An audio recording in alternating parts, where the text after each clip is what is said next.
నమో వెంకటేశాయ. ఆధ్యాత్మిక విశేషాలకు స్వాగతం. ముందుగా ప్రధానాంశాలు. సింహాచలం అప్పన్నకు శ్రీవారి పట్టు వస్త్రాలు, చందనోత్సవానికి పోటెత్తిన భక్తజనం.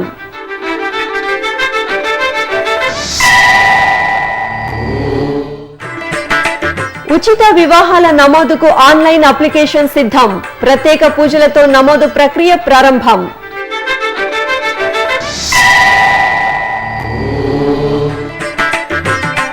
వేయి వసంతాల భక్తాగ్రేసరుడు భగవద్ రామానుజాచార్యులు.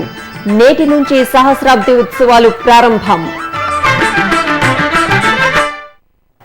సింహాచలం అప్పన్నకు తిరుమల శ్రీవారి తరపున టీటీడీ ఈవో డాక్టర్ సాంబశివరావు దంపతులు పట్టు వస్త్రాలు సమర్పించారు.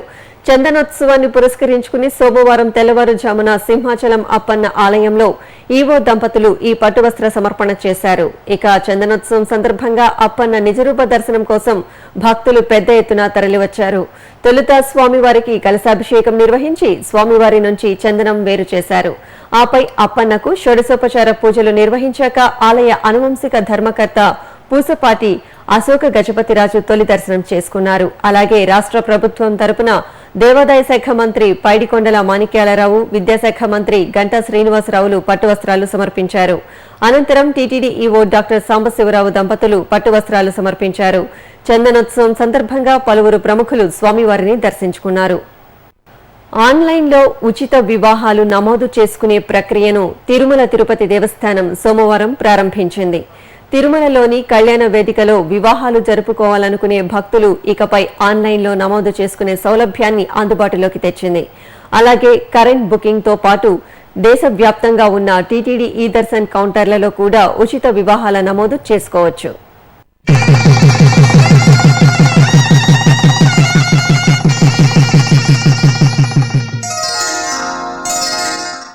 అర్ధేచ కామేచ మోక్షేచ నాతిచరామి. వివాహ బంధంతో రెండు జీవితాలను ఏకం చేసే అద్భుత మంత్రం. సనాతన సంస్కృతి సంప్రదాయాల్లో వివాహ వ్యవస్థకు ఎనలేని ప్రాధాన్యం ఉంది. భారతీయ వివాహ వ్యవస్థ ప్రపంచ దేశాలకు సైతం మార్గదర్శకం. ఆ వివాహ వ్యవస్థను గౌరవిస్తూ తిరుమల తిరుపతి దేవస్థానం తీసుకున్న నిర్ణయం కళ్యాణం పథకం. శ్రీవారి చెంత వివాహం చేసుకోవాలని అశేష భక్త కోటి కలను నిజం చేసే మహత్తర నిర్ణయం ఇది.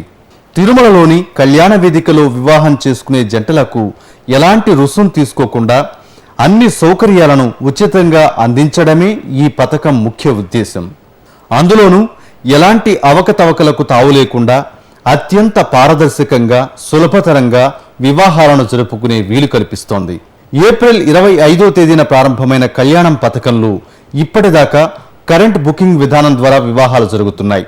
అయితే ఎక్కువ మందికి ఉచిత వివాహాలు జరుపుకునే అవకాశాన్ని కల్పించడానికి టీటీడీ ఈవో డాక్టర్ సాంబశివరావు ఆదేశాల మేరకు ఆన్లైన్ యాప్ను అందుబాటులోకి తెచ్చారు.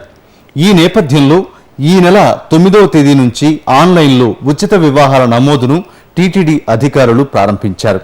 సోమవారం పాప వినాశన మార్గంలో ఉన్న కళ్యాణ వేదికపై శ్రీవారి చిత్రపటానికి పూజలు నిర్వహించి ఆన్లైన్లో ఉచిత వివాహాల నమోదు ప్రక్రియను ప్రారంభించారు. వివాహానికి 3 రోజుల ముందు నుంచి 90 రోజుల వ్యవధిలో ఆన్లైన్లో నమోదు చేసుకోవచ్చు. అలాగే కరెంట్ బుకింగ్ విధానం ద్వారా 6 గంటల ముందు వివాహ నమోదు చేసుకునే వీలుంది. ఇక ఆన్లైన్ కరెంట్ బుకింగ్ ద్వారానే కాకుండా దేశవ్యాప్తంగా ఉన్న టీటీడీ ఈ దర్శన్ కౌంటర్లలో కూడా ఉచిత వివాహాలు నమోదు చేసుకునే సౌలభ్యాన్ని టీటీడీ ఏర్పాటు చేసింది. కళ్యాణ వేదికలో వివాహాలు జరుపుకునే జంటలకు టీటీడీ అన్ని సౌకర్యాలను ఉచితంగా కల్పిస్తోంది. అలాగే 50 రూపాయల గది, 10 చిన్న లడ్డూలు ఉచితంగా అందిస్తారు. వధూవరులతో పాటు 6గురికి 300 రూపాయల ప్రత్యేక ప్రవేశ దర్శనాన్ని ఉచితంగా కల్పిస్తారు. 25 రూపాయల చొప్పున 12 లడ్డూలను అందిస్తారు. మొత్తం మీద కళ్యాణం పథకం కొండపై పెళ్లిళ్లు చేసుకోవాలనుకునే భక్తులకు సులభమైన మార్గాన్ని చూపుతుందనడంలో సందేహం లేదు. తిరుమలలో భాష్యకారుల ఉత్సవాలు ఘనంగా జరుగుతున్నాయి. ఉత్సవాల్లో భాగంగా 9వ రోజైన సోమవారం ఉదయం భగవద్ రామానుజాచార్యుల తిరుచి ఉత్సవం మాడవీధిలో ఘనంగా జరిగింది.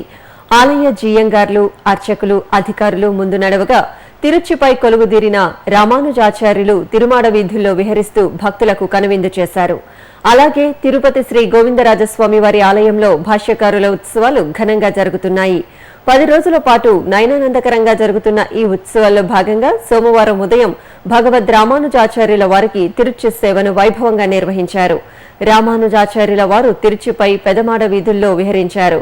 అనంతరం గాంధీ రోడ్డులోని కుమ్మర మండపంలో రామానుజాచార్యులను వెంచేపు చేసి ఆస్థానం నిర్వహించారు. విశిష్టాద్వైత సిద్ధాంత ప్రతిపాదనతో భారతీయ తాత్విక చింతనను శిఖర స్థాయికి తీసుకువెళ్లిన భగవద్ రామానుజుల సహస్రాబ్ది ఉత్సవాలకు సర్వం సిద్ధమవుతోంది. తిరుమలలో ఈ రోజుకి నిత్య కైంకర్యాలు కట్టుదిట్టంగా జరగడానికి ఆనాడు రామానుజాచార్యుల వారు ప్రవేశపెట్టిన వైఖానస ఆగమమే కారణం. కుల కట్టుబాట్లు తెంచి అష్టాక్షరి మంత్రాన్ని ఊరందరికీ తెలియజేసిన చారిత్రక వీరుడు మన భగవద్ రామానుజాచార్యులు. ఆ మహానుభావుడి సహస్రాబ్ది ఉత్సవాలు ప్రారంభం కానున్న నేపథ్యంలో ఆ శ్రీమన్నారాయణుని ప్రియభక్తుడిపై ఓ ప్రత్యేక కథనం మీకోసం. సరిగ్గా 999 సంవత్సరాల క్రితం తమిళనాడు రాష్ట్రంలోని శ్రీపెరంబుదూరులో కాంతిమతి దంపతులకు జన్మించారు భగవద్ రామానుజాచార్యులు. చిన్నతనం నుంచే హరినామ స్మరణలో గడిపిన రామానుజాచార్యులు తిరుమల శ్రీవారి పాదాల చెంత తన మేనమామ అయిన ఆచార్య తిరుమల నంబి వద్ద రామాయణ రహస్యాలను తెలుసుకున్నారు. తిరుమల కొండను సాలగ్రామ శిలగా భావించి మోకాళ్లపై కొండను అధిరోహించి స్వామివారి పుష్కరిణిలో స్నానమాచరించి శ్రీవారిని దర్శించుకున్న భక్తాగ్రేసరుడు సాక్షాత్తు ఆదిశేషుని అంశ భగవద్ రామానుజాచార్యులు. తిరుమల శ్రీవారి ఆలయంలో నేటికి కట్టుదిట్టమైన కైంకర్యాలు జరుగుతున్నాయంటే ఆనాడు శ్రీ భగవద్ రామానుజాచార్యులు ఏర్పాటు చేసిన కైంకర్య వ్యవస్థే కారణమని చెప్పాలి. శ్రీవారితో భగవద్ రామానుజాచార్యుల వారి అనుబంధానికి గుర్తుగా ఈ నెల 10వ తేదీ నుంచి 2017 మే వరకు సహస్రాబ్ది ఉత్సవాలను నిర్వహించేందుకు టీటీడీ విస్తృత ఏర్పాట్లు చేసింది. ఇందులో భాగంగా రామానుజ సంచారం పేరిట 106 దివ్య దేశాల్లో రథయాత్రలు, పుస్తకావిష్కరణలు, సదస్సులు నిర్వహించనున్నారు. రామానుజ సంచారంలో భాగంగా రథయాత్ర చేరుకునే ఆలయాల్లో ఆళ్వార్ల పాసురాలను పారాయణం చేస్తారు. ఆ ప్రాంతంలో రామానుజుల వారికి ఉన్న అనుబంధాన్ని, స్థల పురాణాన్ని తెలియజేస్తారు. అలాగే తిరుపతిలోని శ్రీ వెంకటేశ్వర సంగీత నృత్య కళాశాల విద్యార్థులు శరణాగతి గద్యం, వెంకటేశ్వర బాలమందిరం విద్యార్థులు శ్రీరంగ గద్యం, శ్రీ వెంకటేశ్వర వేద విశ్వవిద్యాలయం విద్యార్థులు వైకుంఠ గద్యాలను ఆలపించనున్నారు. శ్రీ రామానుజాచార్యులు నిమ్న వర్గాల నుంచి బ్రాహ్మణుల వరకు భక్తి మార్గం సమానమైనదని ప్రబోధించారు. 1000 సంవత్సరాలకు పూర్వమే కులభేదరహితమైన సంస్కరణను తీసుకువచ్చిన ఘనత ఆయనకే చెందింది. ప్రపత్తి మార్గంలో వర్ణ వ్యత్యాసం, కులభేదం, లింగభేదం అనేవి సంప్రదాయానికి అడ్డు రావని భగవద్ రామానుజాచార్యులు విస్తృతంగా ప్రచారం చేశారు. తిరుమల ఆదివరాహ క్షేత్రమని, తొలి దైవమైన వరాహస్వామికి నిత్యం తొలి పూజ, తొలి నివేదన, తొలి దర్శనమనే నియమాన్ని రామానుజుల వారు పునరుద్ధరించారు. తిరుమల క్షేత్రంలో శ్రీనివాసుడే సాలగ్రామ శిలామూర్తిగా వెలిశాడని, ఆ స్వామి మళ్లీ విఖనస మహర్షిగా అవతరించి తన అర్చనా విధానాన్ని ఏర్పాటు చేసుకున్నాడని, అందువల్ల ఇక్కడ ఏమాత్రం లోపం లేకుండా వైఖానస ఆగమం ప్రకారంగా పూజలు జరగాలని నిర్దేశించారు. శ్రీవారి వక్షస్థలంలో వ్యూహలక్ష్మిని అందరూ దర్శించడం కుదరదు కాబట్టి స్వామివారి వక్షస్థలంలో ఆభరణంగా అందరికీ కనిపించేలా బంగారు లక్ష్మీ ప్రతిమను అలంకరింపజేశారు. వక్షస్థల లక్ష్మితో కూడిన శ్రీనివాసుడికి శుక్రవారం మాత్రమే అభిషేకం జరగాలని నిర్ణయించారు.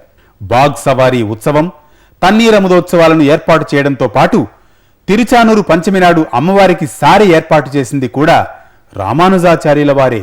ఇక శ్రీ రామానుజుల వారు తిరుమల నంబి వద్ద రామాయణ పారాయణం చేసినందుకు గుర్తుగా 3 గ్రంథాల సంస్కృత వ్యాఖ్యాన రామాయణాన్ని టీటీడీ ఆవిష్కరించనుంది.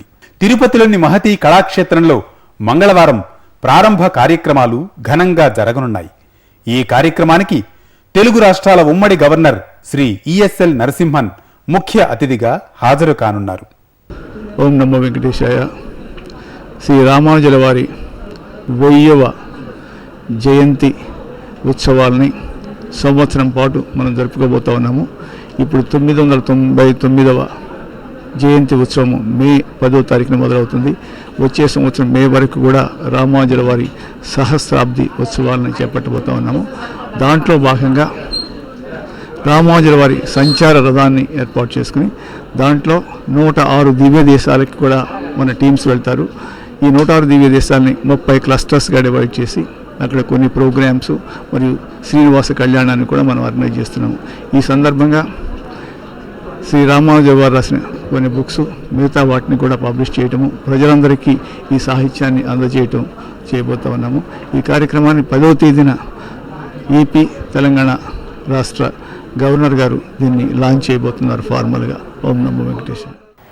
భగవద్ రామానుజాచార్యుల సహస్రాబ్ది ఉత్సవాలు నేటి నుంచి దేశవ్యాప్తంగా వైభవంగా ప్రారంభం కానున్నాయి.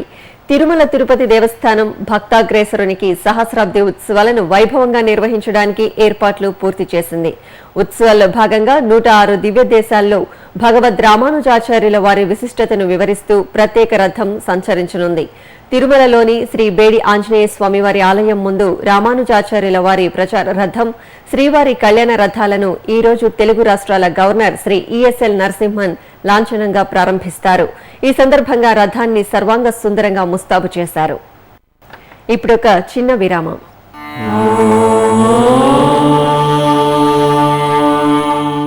మానవ సేవే మాధవ సేవ అనే మహత్తర ఆశయంతో ప్రాణాంతక వ్యాధులతో కొట్టుమిట్టాడే నిరుపేదలైన రోగులకు ఉచిత వైద్య చికిత్సను కల్పించే ఉదాత్త ఆశయంతో శ్రీ వెంకటేశ్వర ప్రాణదాన ట్రస్ట్ ను స్విమ్స్ వైద్య విశ్వవిద్యాలయం ద్వారా నిరంతరాయంగా నడుపుతోంది తిరుమల తిరుపతి దేవస్థానం. ఈ బృహత్తర కార్యక్రమానికి మీరు చేయూతనివ్వండి, శ్రీనివాసుని కటాక్షం పొందండి. మరిన్ని వివరాలకు ఫోన్ నంబర్లు 087722777777. ఓం నమో వెంకటేశాయ. ఆధ్యాత్మిక విశేషాలకు తిరిగి స్వాగతం. తిరుపతిలోని శ్రీ గోవిందరాజస్వామి వారి వార్షిక బ్రహ్మోత్సవాలు ఈ నెల 14వ తేదీ నుంచి 22వ తేదీ వరకు జరగనున్నాయి. ఈ నేపథ్యంలో టీటీడీ జేఈఓ పోలా భాస్కర్ సోమవారం అధికారులతో సమీక్షా సమావేశం నిర్వహించారు. 12వ తేదీన కోయిల్ ఆళ్వార్ తిరుమంజనం, 13న అంకురార్పణ, 14న ధ్వజారోహణంతో ప్రారంభమయ్యే వార్షిక బ్రహ్మోత్సవాలకు ఏర్పాట్లు త్వరితగతిన పూర్తి చేయాలని ఇంజనీరింగ్, విద్యుత్ తదితర విభాగాల అధికారులకు సూచించారు. తిరుపతిలోని పలు ప్రాంతాలలో ఆర్చీలు ఏర్పాటు చేయాలని, ఉత్సవాలకు ఆలయాన్ని అత్యంత సుందరంగా తీర్చిదిద్దాలని ఆదేశించారు. తిరుమలలో చారిత్రక వైభవంతో అలరారుతున్న శ్రీ వెంకటేశ్వర మ్యూజియాన్ని మరింత అభివృద్ధి చేసే దిశగా తిరుమల తిరుపతి దేవస్థానం సమాయత్తమవుతోంది. 4 అంతస్తులతో తిరుమల వైభవాన్ని ఆద్యంతం కళ్లకు కట్టినట్టు ఆవిష్కరిస్తున్న మ్యూజియాన్ని నిత్యం 5 నుంచి 6 వేల మంది భక్తులు సందర్శిస్తుంటారు. ఈ నేపథ్యంలో సోమవారం తిరుమల జేఈఓ శ్రీ కెఎస్ శ్రీనివాసరాజు శ్రీ వెంకటేశ్వర మ్యూజియంను సందర్శించి మ్యూజియంలోని గ్రంథాలయాన్ని పరిశీలించారు. మెదక్ జిల్లా దౌల్తాపూర్లోని రేణుకా ఎల్లమ్మ ఆలయ 5వ వార్షికోత్సవం కన్నుల పండుగ నిర్వహించారు. ఉత్సవాల్లో భాగంగా అమ్మవారికి అభిషేకం జరిపారు. 108 కలశాలను మహిళలు శిరస్సున ధరించి ప్రధాన వీధుల గుండా ఊరేగుతూ ఆలయానికి చేరుకున్నారు. కలశాలను అమ్మవారికి సమర్పించగా అర్చకులు పరిమళ ద్రవ్యాలతో అమ్మవారికి అభిషేకం నిర్వహించి ధూపదీప నైవేద్యాలు సమర్పించారు. చిత్తూరులోని శ్రీ కుబేర ఉమామహేశ్వర స్వామివారి ఆలయంలో అక్షయ తృతీయను పురస్కరించుకుని ప్రత్యేక పూజలు నిర్వహించారు. తొలుత ఆలయ శుద్ధి చేసి గణపతి పూజ నిర్వహించారు. తరువాత స్వామివారికి పాలు, పెరుగు, తేనె తదితర సుగంధ ద్రవ్యాలతో అలంకరించి రుద్రాక్ష మాలలు, పరిమళ భరిత పుష్పాలతో అలంకరించారు. వివిధ రకాల పూలమాలలు ధరించి అష్టోత్తర అర్చన జరిపి ధూపదీప నైవేద్యాలు సమర్పించారు. ఆలయంలోని శ్రీ సరస్వతి, వల్లి, దేవసేన సమేత శ్రీ సుబ్రహ్మణ్య స్వామి వారికి నవగ్రహాలకు ప్రత్యేక పూజలు జరిపారు. పశ్చిమ గోదావరి జిల్లా నర్సాపురంలో కొలువైన శ్రీ ఆదికేశవ ఎంబరమన్నారు స్వామివారి ఆలయం వైశాఖ మాస పూజలతో శోభిల్లింది. కోరిన కోర్కెలు తీర్చే స్వామిగా భక్తుల ఆరాధనలు అందుకుంటున్న ఎంబరమన్నారు ఆదికేశవునికి భక్తులు మంగళ నీరాజనాలు సమర్పించారు. ఈ సందర్భంగా స్వామివారిని పీఠంపై కొలువుదీర్చి పలు పరిమళ ద్రవ్యాలతో స్నపన తిరుమంజనం నిర్వహించారు. తమిళనాడు రాష్ట్రం తిరుత్తని కొండపై కొలువైన శ్రీ సుబ్రహ్మణ్య స్వామి వారి ఆలయంలో కృత్తికా నక్షత్రాన్ని పురస్కరించుకుని వెండి నెమలి వాహన సేవను నిర్వహించారు. మూలమూర్తులకు పూజలు చేసి స్వర్ణ కవచం ధరించారు.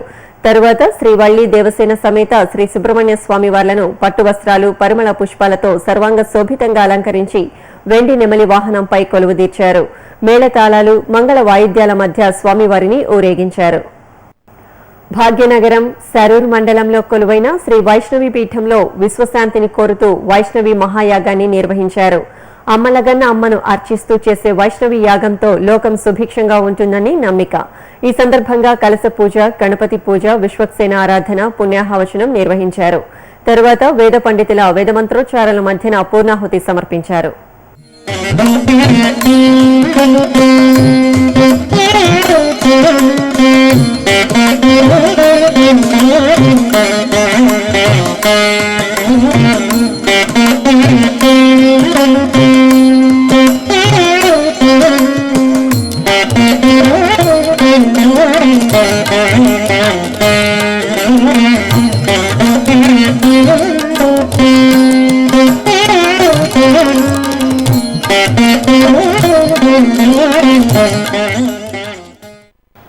ఖమ్మం జిల్లా భద్రాచలానికి సమీపంలోని వెంకటరెడ్డిపేటలో కొలువైన శ్రీ వెంకటేశ్వర స్వామివారి ఆలయంలో వైశాఖ మాస పూజలను వేడుకగా నిర్వహించారు. భక్తుల పాలిట కల్పతరువుగా అలరారుతున్న ఈ ఆలయాన్ని దర్శిస్తే కోరిన కోరికలు నెరవేరుతాయని విశ్వాసం. ప్రతి శనివారం స్వామివారికి ప్రత్యేక పూజలు నిర్వహిస్తారు. ప్రత్యేకించి పాల్గొన పౌర్ణమిన శ్రీనివాసునికి జరిగే విశేష అర్చనల్లో భక్తులు అధిక సంఖ్యలో పాల్గొంటారు. ఈ నేపథ్యంలో వైశాఖ మాసాన్ని పురస్కరించుకుని స్వామివారిని శోభాయమానంగా అలంకరించి ధూపదీప నైవేద్యాలు సమర్పించారు. నెల్లూరులోని తల్పగిరి శ్రీ రంగనాథ స్వామివారి ఆలయంలో భగవద్ రామానుజాచార్యుల వారి ఆరాధనోత్సవాలు ఘనంగా జరుగుతున్నాయి.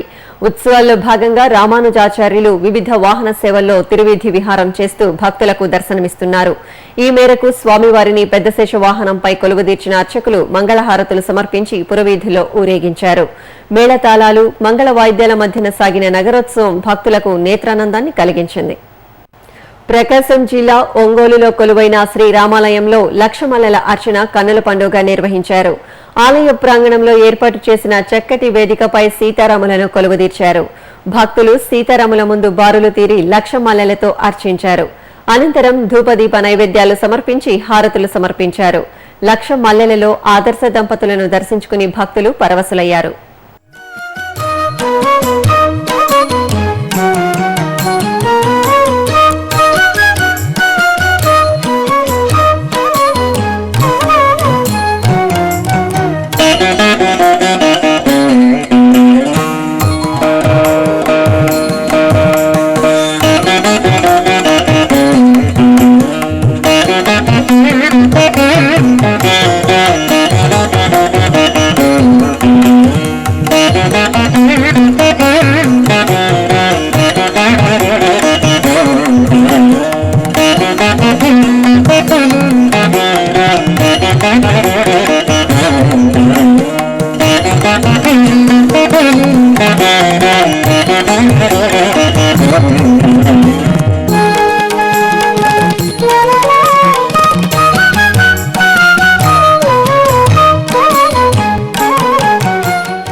వివిధ ప్రాంతాల్లో జరుగుతున్న సాంస్కృతిక కార్యక్రమాల సమాహారం కళానీరాజనంలో వీక్షిద్దాం.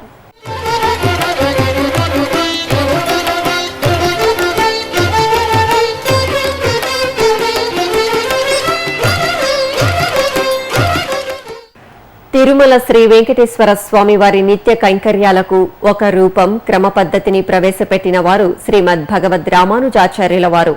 వారి జయంతిని పురస్కరించుకుని ప్రత్యేక కార్యక్రమాన్ని సోమవారం సాయంత్రం నాదనీరాజనం వేదికపై హైదరాబాద్ కు చెందిన శ్రీమతి సముద్రాల మాధవి రామానుజం బృందం సౌందర్య దర్శనం రూపకాన్ని రమణీయంగా ప్రదర్శించింది.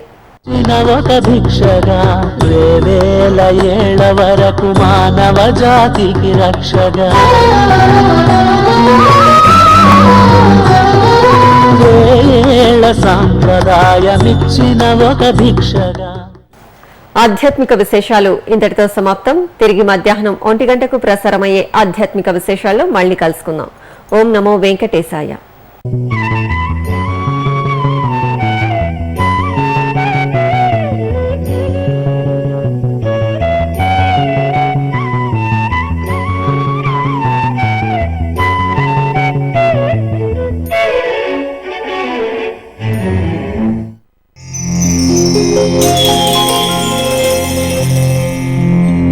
Thank you.